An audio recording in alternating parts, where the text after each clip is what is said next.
This video is brought to you by Skillshare. Hi, welcome to another Cold Fusion video. The year was 1969. The Beatles had just recorded their final album together, Abbey Road. The early internet, ARPANET, was being built in a Stanford classroom, and Neil Armstrong had just uttered those famous words. It's one small step for man, one giant leap for mankind. We had just landed a person on the moon, and soon, children everywhere began dreaming about how when they grew up, they too would go to the moon. It was a wondrous time filled with optimism, except the technology didn't evolve. Those dreams never amounted to reality. Instead of growing a whole industry around space, humans barely made it back to the moon. Only 12 people have ever visited the extraterrestrial surface. But just like the United States and the Soviets were locked in a space race in the 1960s, today, 50 years on, we're starting to see a different kind of space race. NASA is firing up its rockets once again to go back to the moon, and a multitude of small startups and industries have sprung up around this renewed interest in space. Elon Musk, Richard Branson, and Jeff Bezos are all racing to see who will conquer the new space industry. In this episode, let's take a look at the new space race. You are watching Cold Fusion TV. So why has there been such a resurging interest in space and the moon? Well, put simply, the economics are starting to make sense now. New industries are already forming around space. For example, 3D printing human organs has become much simpler without the need for scaffold structures thanks to zero gravity. Also, the manufacturing of more energy-efficient fiber optic cables also becomes possible in space. Space manufacturing could create many more enabling technologies, which could lead to industries that don't even exist yet. We'll explore these later in the video, but going to space and the moon is more than just a better way to make products. Extraterrestrial colonization is becoming a popular idea, and space tourism has become a fascination of billionaires and dreamers alike.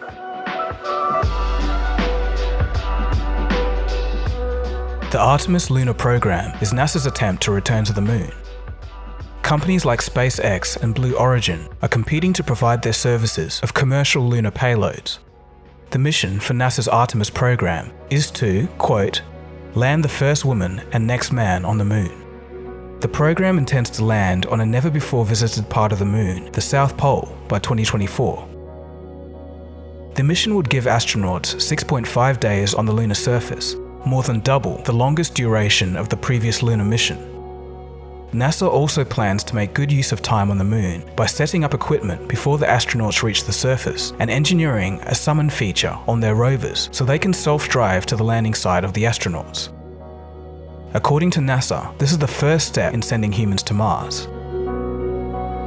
Using what they learned during this lunar program, there is hope for a future Mars program to begin, and in their own words, the next era of exploration. I am the first NASA administrator that was not alive when we had people on the moon. I was born in 1975. Our last mission was in 1972. I don't have that memory. We cannot let another generation go by where we don't have that memory. We need to get to the moon. This is the Artemis generation. We need to own it. We need to take control of it, and we need to make it happen.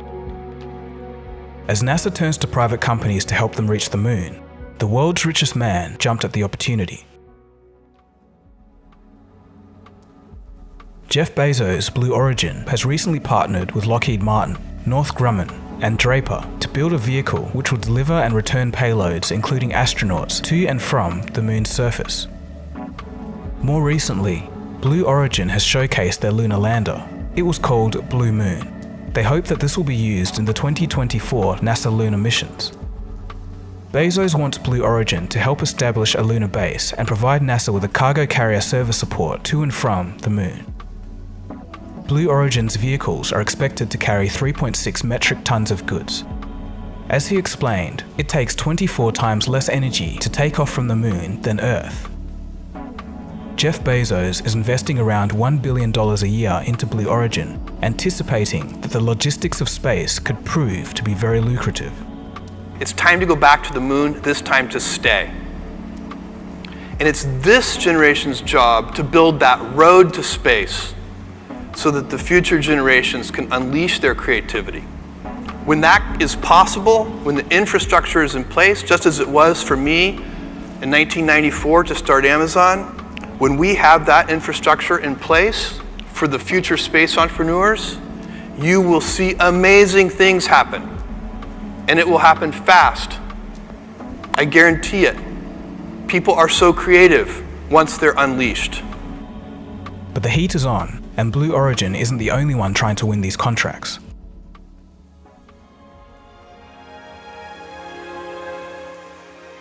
SpaceX, along with several other companies, have been selected to be part of NASA's program. However, acceptance by NASA doesn't guarantee any of these companies' contracts. Rather, NASA is building their lunar program to have a pool of companies capable of delivering a payload to the moon. Effectively, it's a special club of possible contract winners for each time NASA needs a payload sent in the future. Companies like Blue Origin and SpaceX will go head-to-head in building their best vehicle for NASA's needs. Blue Origin might have a strong competitor to face. If we want to get the public real fired up, I think we gotta have a base on the moon. You know, it's like that would be pretty cool. And then going beyond that, getting people to Mars. You know, having some permanent presence on another heavenly body. That's the continuance of the dream of Apollo that I think people are really looking for. Elon Musk was perhaps one of the first pioneers of this new space industry when he founded SpaceX in 2002. Right now, SpaceX has big plans for the future colonization of Mars. However, in the meantime, the company is also providing satellite launching, space tourism, and as mentioned, has recently joined forces with NASA for their moon missions. Firstly, let's look at satellites, where SpaceX has a big interest. Their Starlink project is an ambitious effort for SpaceX to launch a network of small satellites into space to provide a global, reliable, and fast internet service. The satellite launching industry comprises 77% of the $360 billion space industry as a whole, so it is core to the future of the entire space industry. Roughly speaking, Elon Musk is literally building his own internet, and recently he showcased the technology in the most Elon Musk way possible, by sending a tweet using a Starlink satellite. Coverage of the Starlink system is expected to be available in the United States and Canada from 2020, with nearly global coverage to follow a year later. It's an ambitious expansion effort, but not everyone is happy with the project. Astronomers have recently been complaining that their views are being obstructed by Starlink satellites. Currently, the company has launched about 122 of a possible 42,000 satellites, meaning that this interference with astronomical studies may become far greater in the future. In the field of the space internet, SpaceX has some competitors, with Amazon trying to launch their satellite internet in the form of Project Cooper, while another company, OneWeb, is attempting to do the same. But in saying this, SpaceX appears to be in the driver's seat, having the capabilities to launch and is indeed already implementing their Starlink project. In the grand scheme of things, providing a global internet service could be a big financial payoff, while at the same time could improve the lives of many people who traditionally have been disadvantaged with poor or no internet coverage in their part of the world. Remember, access to the internet brings all of the world's collective knowledge with it. Another area for SpaceX is space tourism. In a previous video, I did cover SpaceX's Dear Moon project, and it's a pretty interesting concept. It's basically a moon flyby that would last 6 days and is proposed to launch in 2023. Japanese billionaire Yusaku Maezawa partially funded the project and has dubbed the flight an art project. He plans to bring along half a dozen artists with him on the trip, and he hopes that this trip would inspire artists to promote world peace. But yet, for space tourism, there's yet another player who wants a piece of the pie. His name is Richard Branson. We have nearly 800 astronauts who have signed up wanting to go up. And next year, we'll start taking people to space. The resources and the money that we make from that, we will be putting to things like point-to-point travel, that will be expanded and one day do point-to-point travel. We've got another spaceship company called Virgin Orbit, which will be putting satellites into orbit later this year. Doing things a little different than his counterparts, Richard Branson is not planning to launch from Earth. Virgin Orbit, funded by a $1 billion investment from sister company Virgin Galactic, is planning to launch its first rockets, which will deliver small satellites into orbit by early 2020. But instead of launching from the ground like SpaceX and Blue Origin, Virgin Orbit plans to do it with a little help. They're going to strap their rocket to the wing of a Boeing 747. The plan is to launch mid-air, increasing reliability and reducing cost. Sister company Virgin Galactic, having recently debuted as the first and only publicly traded space company with their IPO on the New York Stock Exchange, is focusing on space tourism with similar launch mechanisms. They followed by unveiling their new Under Armour spacesuit for suborbital flight. Virgin Galactic has also started its astronaut readiness program. The program will provide nutrition and fitness for some of the world's first space tourists. Despite this, space tourism isn't available to the masses just yet. A 90-minute suborbital flight on Virgin's Galactic Spaceship 2 will set you back $250,000. But that's not to say that Virgin Galactic doesn't have customers. 600 people have already signed up to fly. The company is looking to launch flights in 2020. Blue Origin is also setting its sights on the tourist market, planning to give customers 10 minutes at the edge of space in their newly tested and developed New Shepard rockets.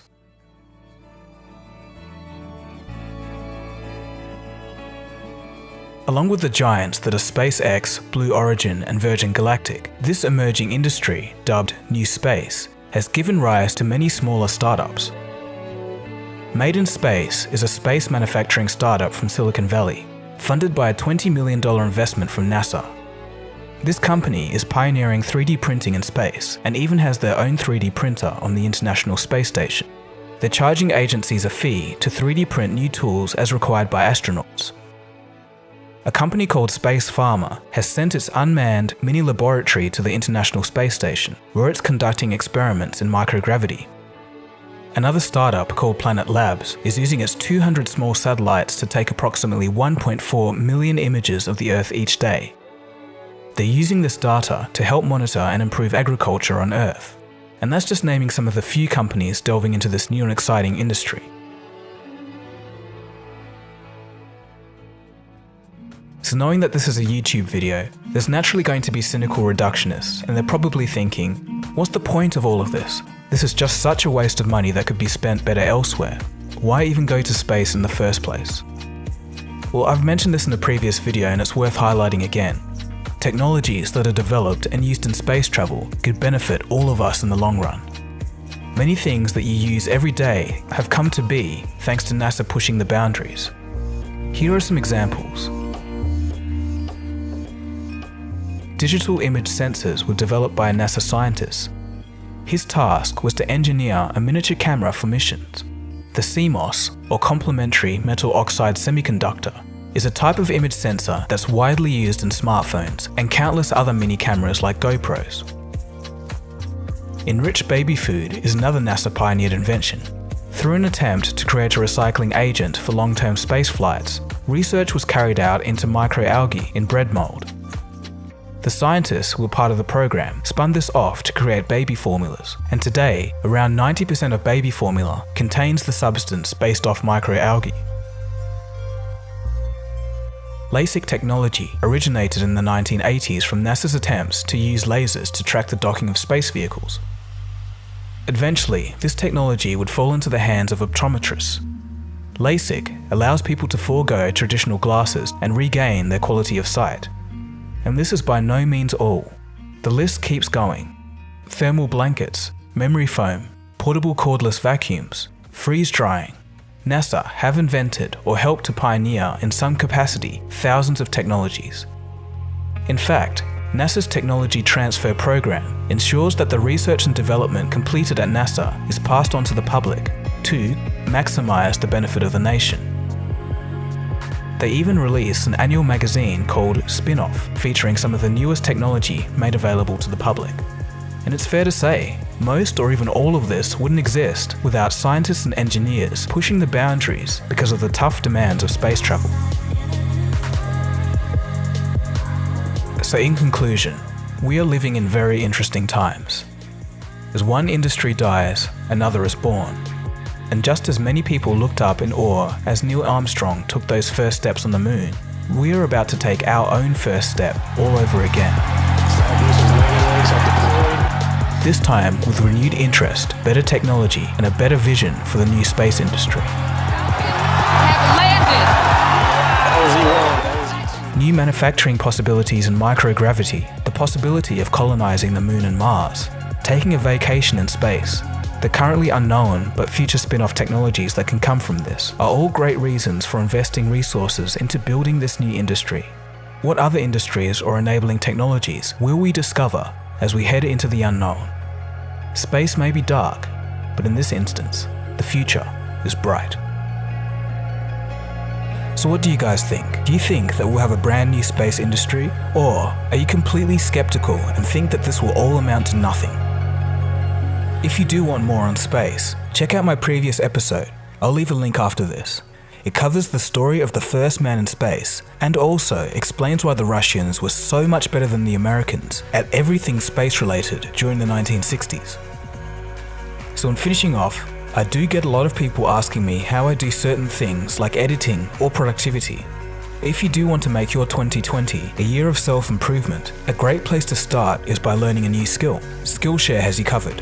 There's a great course by Thomas Frank on productivity. Here, you'll learn how to build a custom system to get ideas from your head into motion. I especially liked the concept of review days to stop all your tasks running away from you. For Cold Fusion viewers, Skillshare is giving away 2 months of premium membership to help you explore your creativity if you click the link in the description box. And after this, it's about $10 a month. And with all of that, that wraps up the video. This has been Dagogo and you've been watching Cold Fusion. Thanks for watching, and I'll catch you again soon for the next video. Cheers guys. Have a good one. Cold Fusion. It's new thinking.